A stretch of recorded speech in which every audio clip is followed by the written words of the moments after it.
After 2 episodes worth of progress in terms of the story, the conflicts, the stakes, and most importantly the dragons, we return to the world of Westeros after 3 years from where the events of second episode concluded, not so happy after all.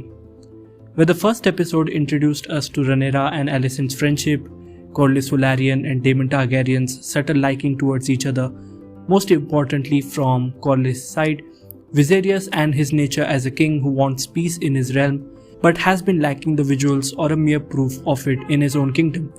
The second episode just exacerbated the kindled fires when Viserys announces his marriage with Rhaenyra's best friend, Alicent Hightower, and the alliance of Corlys and Daemon after they both felt a sense of unreliability from King Viserys' action. We also saw a very subtle yet evident political maneuvering being carried out by King's hand Otto Hightower, as it somewhat portrays that the king's own people assisting and surrounding him feel a lack of good decision making through his actions. Now after a whopping 3 years time jump, we return back to Rhaenyra and Alicent's friendship, which has obviously become a bizarre thing, but not the least of it if we are talking about Westeros. The title of this third episode is second of his name, which we find out is Aegon, who just adds to the tension throughout the realm, as we saw that in the first episode itself, Viserys had named Rhaenyra the heir to the Iron Throne. But now, after the birth of Aegon, things have become complicated between Rhaenyra and Viserys. This is the very thing Princess Rhaenys had warned Rhaenyra of, and that thing has come true. It is a bit creepy how Otto has been dealing with his daughter all these years, so that he can make this very thing a possibility by using his daughter and claiming an indirect hold of the Iron Throne, by providing the king with an heir. But we also sense that Alicent wasn't fully accepting of this and was only agreeing to it due to her father. But in the third episode, it seems that after 3 years, she has become more accepting to the fact that therefore the tension between her and Rhaenyra was expected.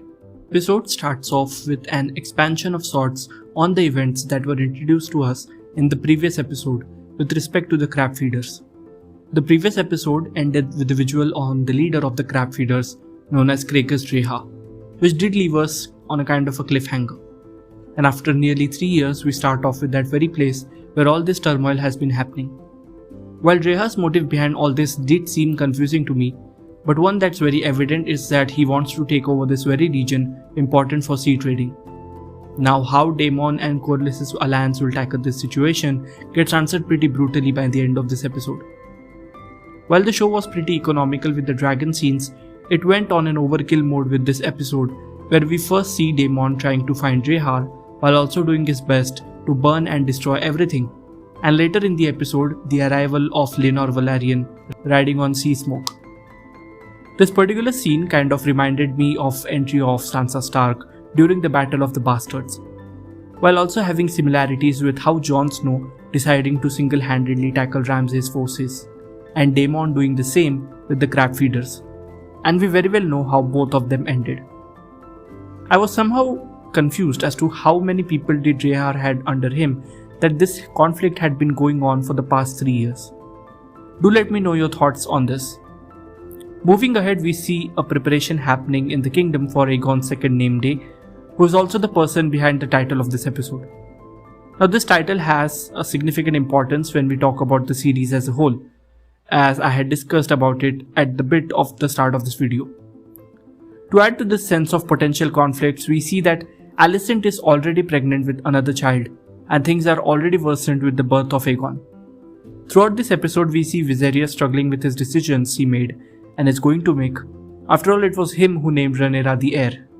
But now it seems that he did not expect a son to be born, which is weird and also portrays that Viserys has some real issues as a king.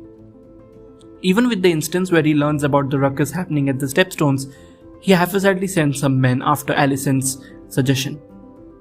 As an actor, Paddy Constantine has done an amazing job at playing Viserys, but the more we understand its character, the more it becomes clear that when it comes to a world like Westeros, Viserys isn't an ideal king at all. It seems as if both the Targaryen brothers, Viserys and Daemon, stand on opposite extremes of each other. Episode by episode, my liking for Rhaenyra's character has been increasing, as I think it does have a really good arc on its own. Right from the start, Rhaenyra has been struggling through a feeling of being left out, as King Viserys' actions have always been conflicting with her. First, when he expects a son to be born, which did happen except when Balon died some time after his birth, Secondly, when he chooses to marry her best friend Alicent instead of Lyanna, which could have helped in creating an alliance between the historical Velaryon families. And now in this episode where Aegon has been born, which has raised a lot of critical questions regarding the heir. Viserys also wants her to marry soon enough when he proffers Jason Lannister, which leads us to an argument between Rhaenyra and the king, again. But instead, she chooses to write it off. We had a glimpse of an affection between Rhaenyra and Criston Cole right from the first episode, a bit more evidently in the second episode as well when she chose him to be the Knight's Guard. This gets discovered a bit more in this episode as well. I think we can easily compare the two events that perfectly resemble the king and Rhaenyra's nature. The scene with her brutally stabbing the boar to death, while the king hesitating significantly while killing the hart. Now, I won't say it's a white hart because it's the one which arrives later in front of Rhaenyra and Criston Cole. Now, I don't know if the creators wanted to symbolize the meaning of it something like this here, but as per my perception, it somewhat meant like a green flag for her being the heir. Furthermore, there we saw a very awkward scene where the Hand proposes the king that Rhaenyra should marry her 2-year-old stepbrother Aegon. And my reaction was just like the king's. I mean, what the hell is the Hand up to? But we do get a pretty sensible suggestion by Larry Strong, who suggests Rhaenyra to marry Laenor, who we get introduced in a very badass way later in this episode. This particular suggestion is sensible because it has the potential to restabilize the king's relation with Corlys, but what's later on King Viserys showing his signature kind of attitude hands the decision to Rhaenyra, being a kind person he is. And looking at the current situation, it does feel that she will choose Criston Cole, but who knows. I think the most iconic scene of this episode, after the one where Daemon kills Dreha, which wasn't shown for some reason, was Rhaenyra striding across with a bloody face, which was simply a portrayal of her reckless nature. We also seeing Otto Hightower being Otto when he suggests, or rather certainly demands Alicent to put forth the suggestion of naming Aegon the heir to the Iron Throne. And as we know from the start, Alicent has been an undoubtedly good and generous character. She chooses to discuss about stepstones with Viserys, after which the king orders to send troops to handle the situation at stepstones.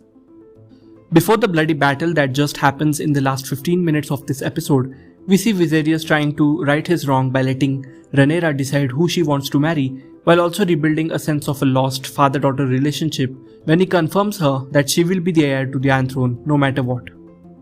Lastly, we see an expansion on Daemon's rogueness, which has been brilliantly captured by Matt Smith, as he runs towards Dreha while also showing his skills of his sword, Dark Sister. I was a bit bummed out when, after being attacked by so many arrows left, right, center, and crab feeders battling with him, he still manages to survive through it, until he gets hit at the last. And just like Sansa Stark, Laenor arrives on his dragon Sea Smoke, sealing the deal. But I have to say that Dreha during the second episode was shown in such a way that for the people who haven't read the book or didn't know anything about the source material might have thought that this is some major threat. But as we are witnessing things with a time jump, Dreha's defeat felt a bit shallow and somewhat anticlimactic. Overall, this was yet another amazing episode, although I'd have to say that the second episode is my favorite of all three. But this episode does try to be its own thing while also showcasing a crucial progression to the story as a whole. One thing that saddens me is episode by episode it gives us a realization that as these time jumps are happening and are also necessary to show such a long period in an engaging way, it also means that the characters we fell in love with soon will be replaced as per the requirement of story. And yeah, I'm talking majorly about Alicent and Rhaenyra's actors. So yeah, that's all from my side. I know it was more like a partial deep dive than a review, but I'll try my best to focus more on the current episode and a bit less on minor references to the previous episodes. Thanks for watching. Please do like and share this video only if you genuinely liked it. Please do subscribe to my channel for more such content, and I'll see you guys in the next video. Until then, take care, stay safe, and keep binging.